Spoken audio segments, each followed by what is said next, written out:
Hello everybody and welcome to Let's Look at Scarygirl. This is a 2D platformer that has just come out for Xbox Live Arcade. Today is January the 18th, 2012.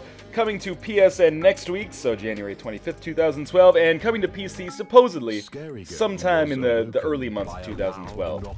So essentially we play as Scarygirl, and here's her octopus friend, Blister, but I haven't seen too much of him in the gameplay so far.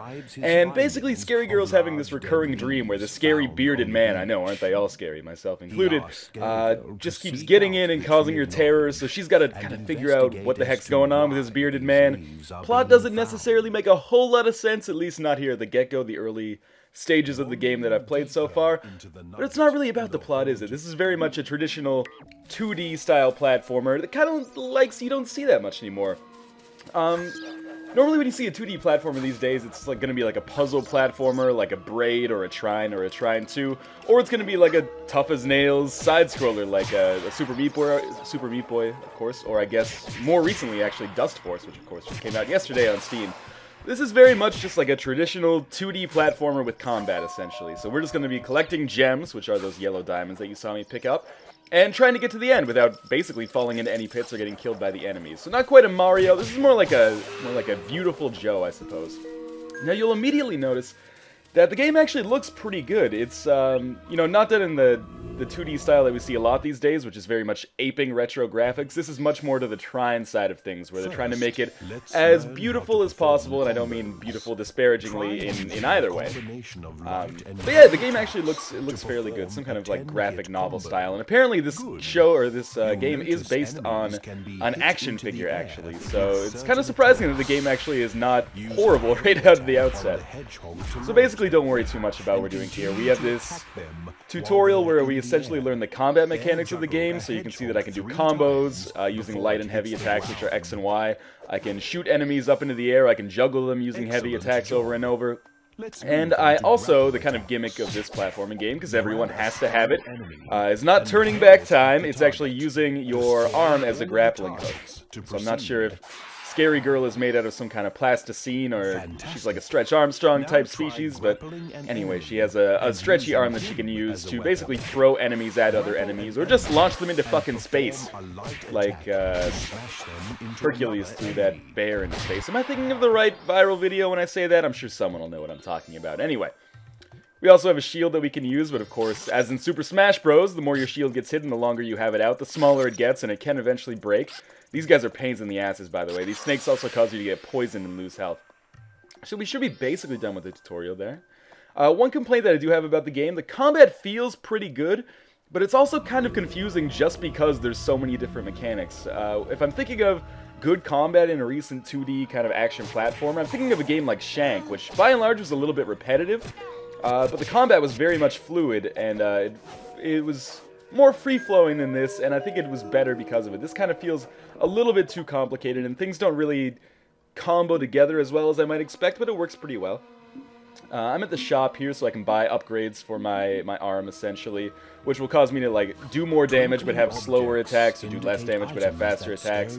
And also, of course, I can use my grappling hook to kind of get me across chasms. Now, the final gameplay mechanic that it's worth talking about here is that we do have that rage meter in the bottom left of our screen, the red circle that you can see. When this gets full, and I'm pretty sure they just filled it for me, you can hit left bumper. I'm not sure if it's going to be on the PS2 or PS3, obviously.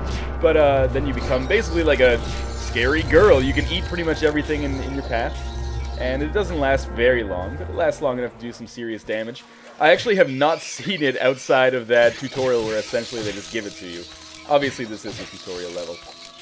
Now, I want to say that, like, I'm only playing, full disclosure, the trial mode of Scarygirl right here, but it actually seems pretty decent. I expected to go into this game to hate it because it was, you know, based on an action figure line, and, you know, selfishly I was like, oh man, maybe I can make fun of this game. But then I started playing it. It's actually totally competent. I don't know if it's necessarily great. I don't know if it's going to be a classic of the genre, but it's fine. Like, I had a lot of fun playing it, and this person actually just heals me, which I will take her up on, or it up on, I suppose, because I was a little bit low on health there.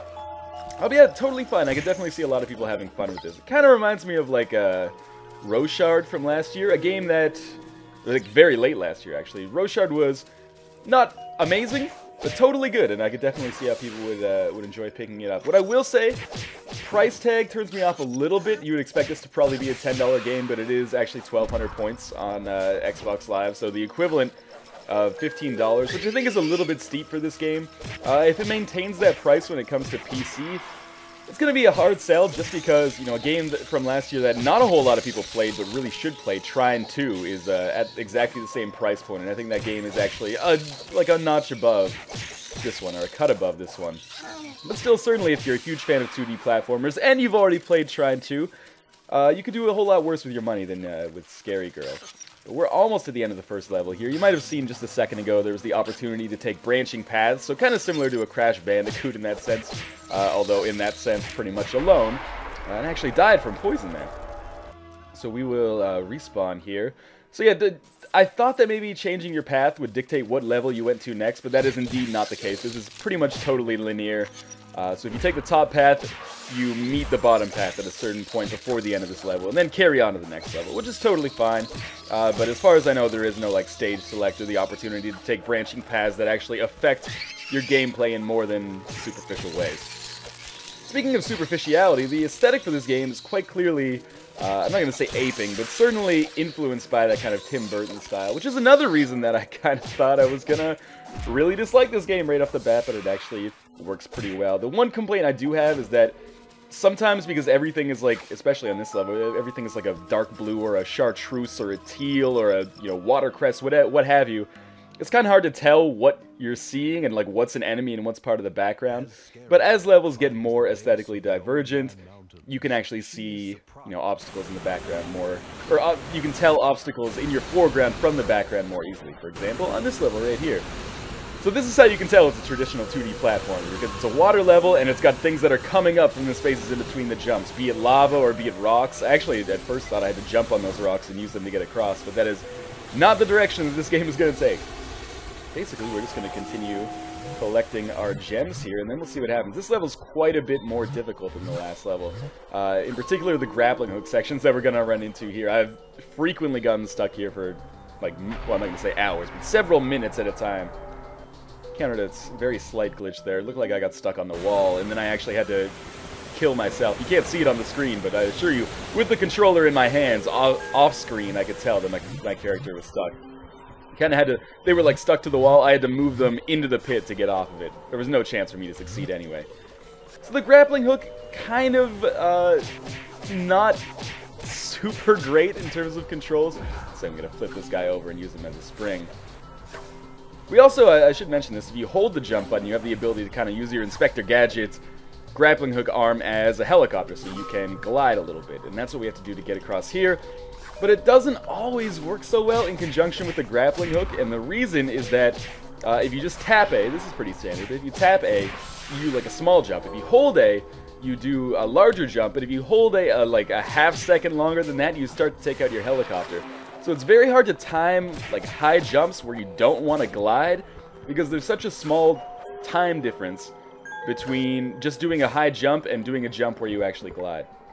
So I could heal back again here, but really no need, considering I'm at full health. And then I guess, I'm not sure what direction I'm supposed to be going. Normally I would be going up and to the right here, but it seems like we've got some kind of path going down, so I guess I'll take that for now. And you might be noticing, you know, every time I kill a new enemy, I get a message in the bottom right corner, which is like, enemy's name vinyl unlocked. So essentially, those are the collectibles that you can get in the game. You unlock vinyls of the enemies that you come across.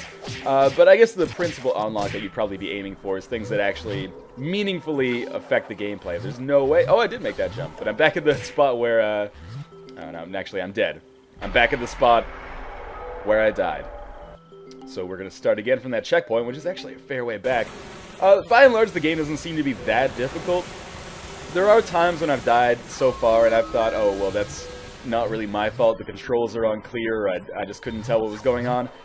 But again, for all the, like, minor and, you know, somewhat major nitpicks I have with the gameplay and, you know, including the price of the game, I do think this is not a bad purchase at all. Certainly, it's better than both of the games that came out on Xbox Live Arcade last week, Choplifter HD and Amy. Choplifter HD currently sitting at like a 64 on Metacritic, which I think is a gross kind of exaggeration of the quality of its gameplay. I think that game is fucking horrible. And Amy currently sitting at like a 23, so you really don't have a whole lot of other options right now if you want to play something on the Xbox Live Arcade. But certainly this is worthwhile. Apparently it's pretty short, it's only about 6 hours, so, you know, again, 6 hours, $15, you're... Oh, can I make that? No, there we go, we just saw it on screen, I'm stuck on the wall. You know, again, 6 hours, $15, it's kind of a tall order considering there's a lot more games that offer quote-unquote better value than that, but really what does value mean? It's how much fun you're having, and I had a decent amount of fun with this game, but I would still suggest that if you're looking for a 2D platformer, particularly when this comes to the PC, or actually, it's on Xbox Live Arcade as well, I totally forgot about that, and maybe PSN as well, but Trine 2 is definitely a better pickup than this. But if you had fun with Trine 2 and you're looking for another 2D side-scrolling platformer that's not quite as much fun, not quite as beautiful, but exactly the same price, then Scarygirl, I think, is for you. And it sounds like a backhanded compliment. It kinda is. But by and large, I am surprised with how much fun that I've had with this game so far. So let's get back up here. You can see I had a lot of trouble with that jumping puzzle again. Primarily the reason because of that, or the reason for that, is that I suck. But the other reason is that the controls are a little bit wonky sometimes. It's kind of... It doesn't control like you'd expect a Mario to control. And that's kind of the problem that a lot of these platform games deal with. Is that you get into it and you're like, okay, 2D side-scroller, it should control like Mario. And then it doesn't and you're like, okay, well maybe that's not the game's fault. Maybe that's my fault for my preconceptions. So we're going to continue a little bit onwards here. There's not that much more to say with respect to Scarygirl. Is that bird good or bad? What am I talking about? It's a 2D platformer. No bird in a 2D platformer has ever been good. Any flying enemy is always a pain in the ass. Kind of a weird area here. Like, I'm not sure if I can jump to that other platform. I guess we're going to curve around here. Oh, that was weird. It works, though. Let's put it that way. And I guess... I'm not sure if I'm supposed to get to that other platform or if I'm supposed to fall on the railroad tracks below. Let's give it a try anyway. It looks like it's far away, but maybe I just curve around again and it works easily. Nope! Back onto the mine tracks. So we'll just try to get over these goats. Oh god, this looks like a rough situation for me. I could probably easily get gangbanged here. In fact, I'm not really playing the combat in the way that I probably should be playing it right now if I was looking to actually kill everything as effectively as possible. I should be using combos. Definitely should be grappling things and throwing them into other things, but so be it. That's where we are right now. So we got another jumping puzzle here, so we're going to wait for this guy to get over here, heavy attack him so his spring comes up. Oh, I didn't even think we would make it up there. Let's jump up here, and let's just continue on to the right. I'm not too worried about getting secrets. Probably there is a secret there to the left, but oh well. It's another healer, and I will take her up on that because I'm at pretty low health, and you never know if you're going to run across like a poison enemy or something. Always want to make sure you got full health. The checkpoints are pretty generous in this game, though. Again, it's not like Mario, where you only have, like, one checkpoint in the entire level. How am I going to get out of this one? I don't think I can jump all the way up to that top... Oh, God. Come back. I don't think I can jump all the way up to that top right platform. I might have to do it piecemeal. Come up to the left first, or not. There we go. Okay, and now we can probably glide over to the right. Alright. Not too worried about those gems. We'll do that again. Rinse and repeat. Watch out for these rocks. Again, I do think the game does a much better job on the second level of distinguishing the background from enemies.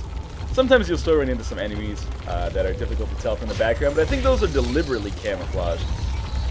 And it's, you know, not that frustrating. You can tell that lime green shines out quite nicely against the orange background we have here, or brown.